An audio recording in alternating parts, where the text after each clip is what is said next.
8 or 9, 10 countries, Argentina being foremost among them, that have aligned with the United States on issue after issue in international community events all over the world. They're, in fact, these great allies like Argentina, but I can go into others, Costa Rica, I don't want to leave anybody out, El Salvador, but I think one of the more promising developments is later this month there'll be an election in Bolivia after 25, 30 years of anti-American hostile government. Both of the candidates running in that election, in the runoff election, want strong and better relations with the United States, and another transformative opportunity there. But so I think this is important. This is our hemisphere. It's where we live.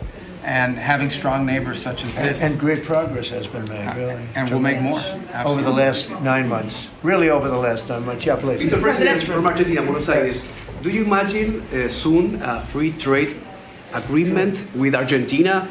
Could it be possible soon?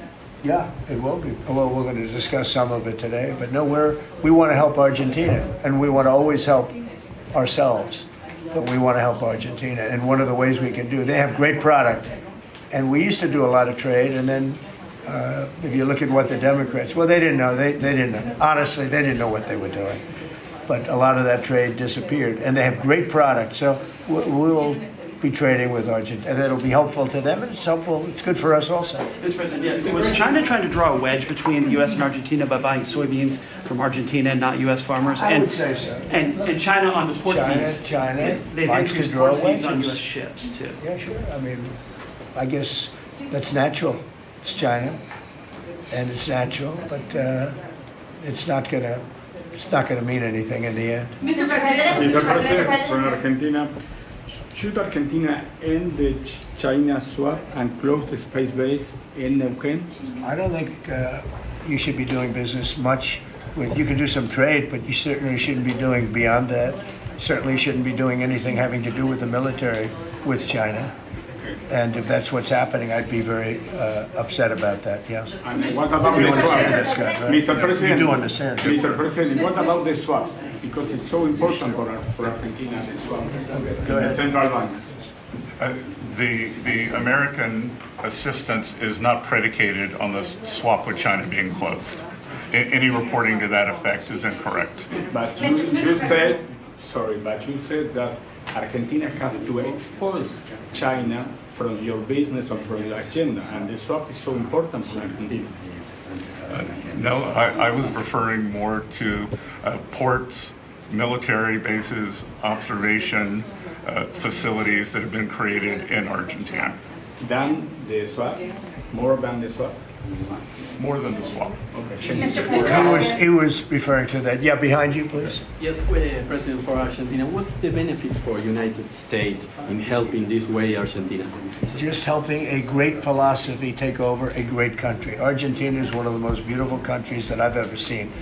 And we want to see it succeed. Very simple. I mean, we don't have to do it. It's not going to make a big difference for our country, but it will in terms of South America. If Argentina does well, you're going to have others following, and a lot of others are following. You have countries in South America that 2 years ago would have never even been thought of to go as democracies or as just countries that want to do fair and balanced trading.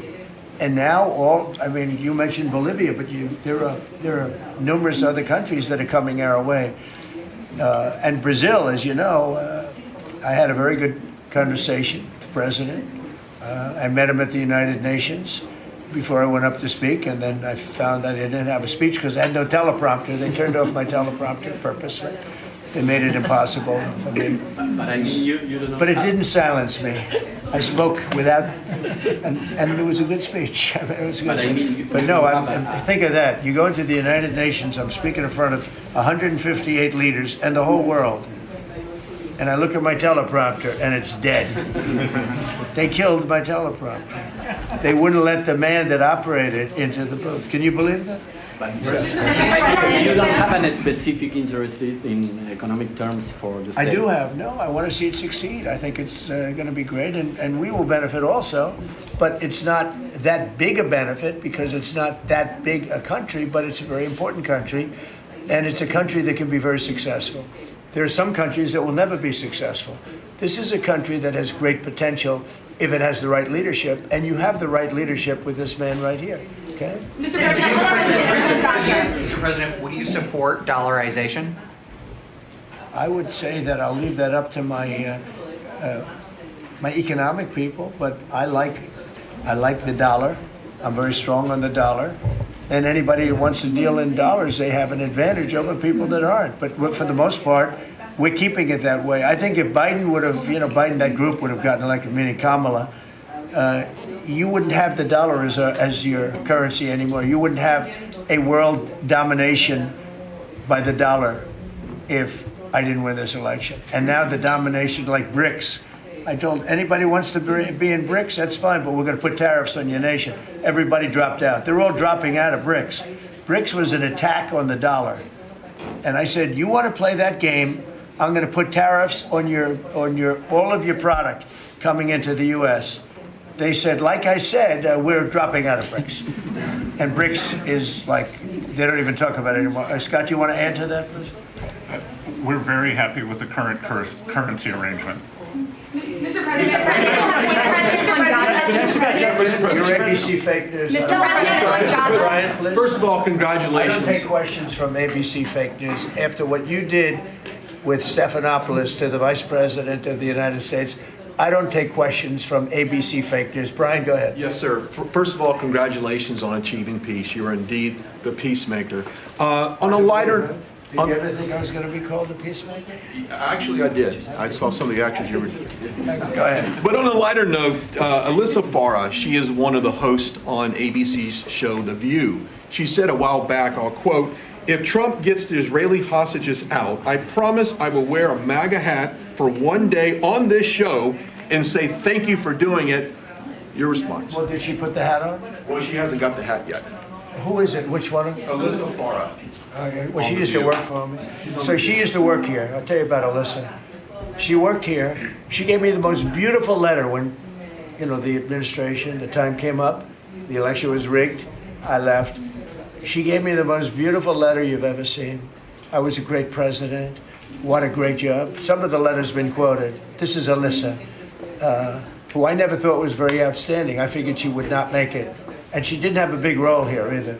And then we had January 6th, and she left after that or before that, but she gave me the most beautiful letters. And then even months after she left, and while we weren't here any longer, she sent another letter, glowing letter, beautiful letter. And then she got hired by The View, and they gave her a couple of bucks, and she changed her view very quickly. I never thought she'd make it. Never thought she had what it took in any way. You know what that means. But she's on The View. But it just shows what a fraud The View is, because this woman gave me letters and statements. She said I was the greatest president in her lifetime. Now, she's not that old, so I didn't consider it a great compliment, but I've had better. Can we send her a hat? Well, recently I've had the greatest president of them all. I like that much better. Mr. President. Does that include Washington and Lincoln? Yes, sir, it does. I said, I like that person. So I think she's a joke. Mr. President, on Gaza, how long will it take Hamas to disarm, and can you guarantee that is going to happen? Well, they're going to disarm, and because they said they were going to disarm. And if they don't disarm, we will disarm them. How will you do that? I don't have to explain that to you. But if they don't disarm, we will disarm them. They know I'm not playing games. Okay? Now, we did something monumental. We got the hostages back. That was the first thing we had to do. Above all else, get the hostages back. Now, they misrepresented because we were told they had 26, 24 of dead hostages, if we can use those terms. And it seems as though they don't have that because we're talking about a much lesser number. But that's a very tough subject. I want them back. That's what they said. I want them back. Also, they said they were going to disarm. And initially speaking, they needed, they did take out a couple of gangs that were very bad, very, very bad gangs, and they did take them out. And they killed a number of gang members. And that didn't bother me much, to be honest with you. That's okay. We had a couple of very bad gangs. It's no different than other countries. Like Venezuela sent their gangs into us, and we took care of those gangs. We have Washington, D.C., is one of the safest cities in the country. It was one of the worst cities in the country if you go back just a little while ago, right? Now it's safe. You can walk to work. Isn't it nice? But we have told them we want to disarm, and they will disarm. And if they don't disarm, we will disarm them. And it'll happen quickly and perhaps violently. You say, But they will disarm. Do you understand me? Yes, you say Because you quickly. always, everyone says, oh, well, they won't disarm. They will disarm. And I spoke to Hamas, and I said, you're going to disarm, right? Yes, sir, we're going to disarm. That's what they told me. They will disarm or we will disarm them. Got it? Okay. What is next. the deadline you're going to put on that? You say quickly, sir. Sir, you said quickly, but what is the deadline you're going to put on A that before you reasonable take period action? of time. Pretty quickly. Mr. A President. reasonable period of time. Congratulations on the peace you achieved in the Middle East, first Thank you of all. very much. And my question is regarding Argentina. Does continue? Are you from Argentina? I'm from Argentina, yes. I like the Argentina. I like them much better than ABC. Than ABC fake news. Me too, sir. Yes, go ahead. Does continued U.S. support for Argentina depend on the results of the upcoming legislative elections and the ability of the government to pass long-lasting reforms through Congress? Well, I think if they don't do that, we're not going to be around very long. Scott, can you handle that one, please? We're confident that the president's party will and the coalition will do well in the election, and this aid is predicated on robust policies, and going back to the failed Peronist policies would cause a U.S. rethink. Thank you very much. It's a great question. It's a little like New York. You know, you're reading in Argentina about New York. We have a problem. We have a communist who's 33 years old, doesn't know a damn thing. Practically, he's never worked a day in his life. And he sort of caught on, right? And I'm not going to send a lot of money to New York. I don't have to. You know, the money comes all through the White House. And if they're going to be sending us stupid policies, I mean, communist policies, which is proven for thousands of years doesn't work. You know, we don't have to prove it again. We're not going to ruin one of our great cities because we'll make that great. We will clean up the crime in about 30 days. Took 12 days to do Washington, D.C., so New York is bigger. And Chicago, we've already made a lot of progress despite fighting from the government, but Chicago's doing great. Memphis is doing really great. You know, we have great support there from the political leaders. They said, please come in and clean up crime. And we love it. We've in 1 week, Memphis is so good. It's so much better. We'll have it within a month. We'll have that into a safe city again. And all of these cities, we want to clean them up. We don't like that opposition. But if somebody's going to be a communist mayor of New York, it's a fluke if he gets in. There are a lot of failed people that he's running against. I mean, you have inferior candidates or something, because it's impossible to think that New York City can have a communist mayor. He's a communist. He's not a socialist, by the way. There's a big difference. He's a communist. He's down and dirty. He's a communist. He hates police. He wants to get rid of all police. I mean, how can a policeman? He hates Jewish people, and yet he's got Jewish people supporting him. He hates Jewish people. So it comes through the White House. The funding for New York and for every place comes through the White House.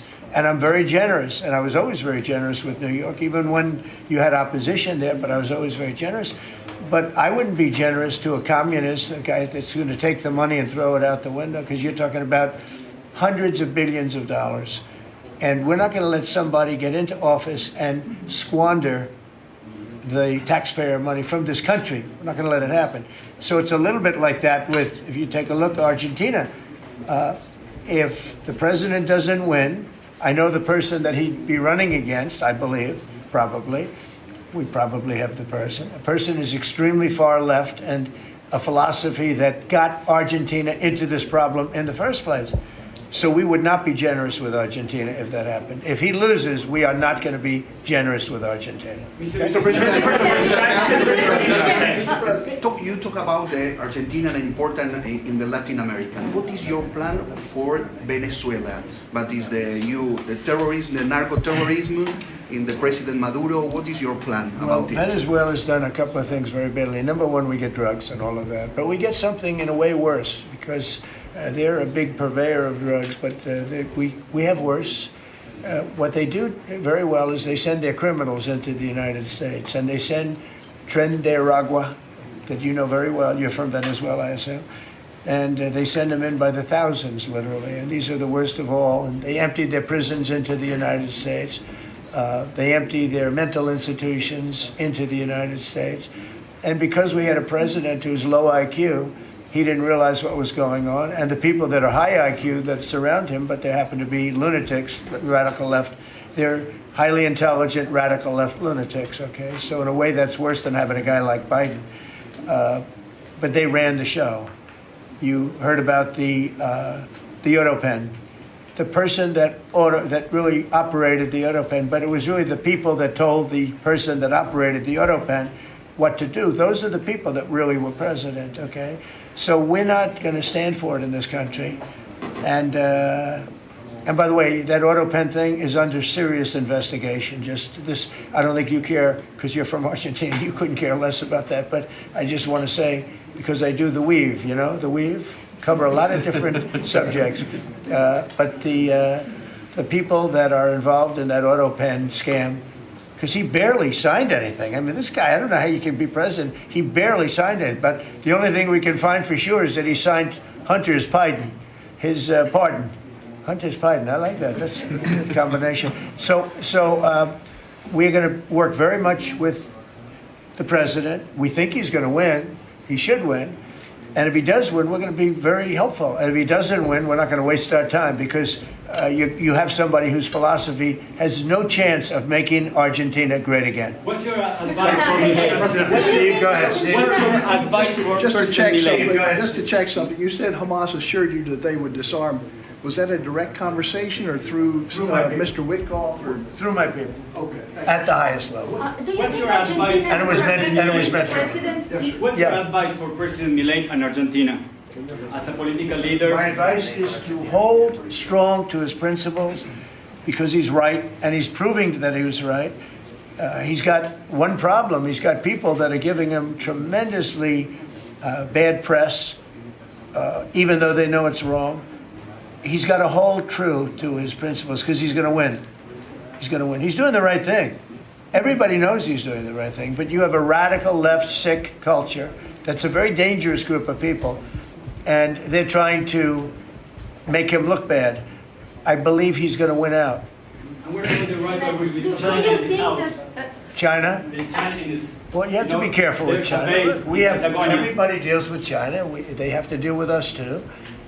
We have to be careful with China. Look, I have a great relationship with President Xi, but sometimes it gets testy, because China likes to take advantage of people, and they can't take advantage of us.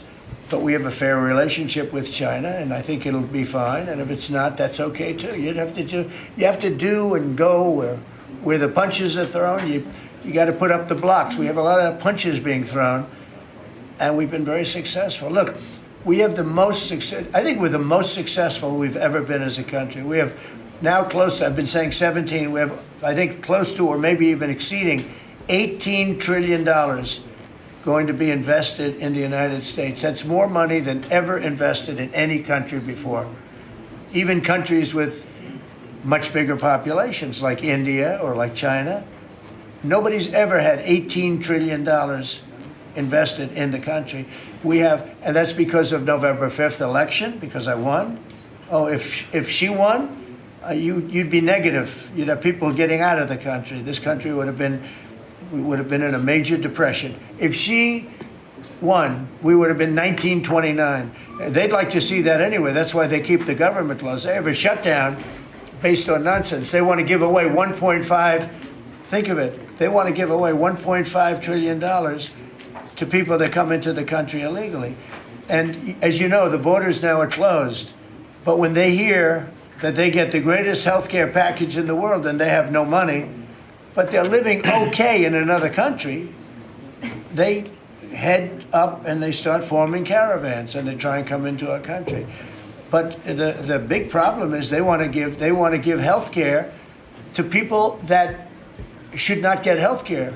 They want to give health care to illegal immigrants by the millions. Look at Gavin Newsom, what he's done. He's ruined California. He gives health care to anybody.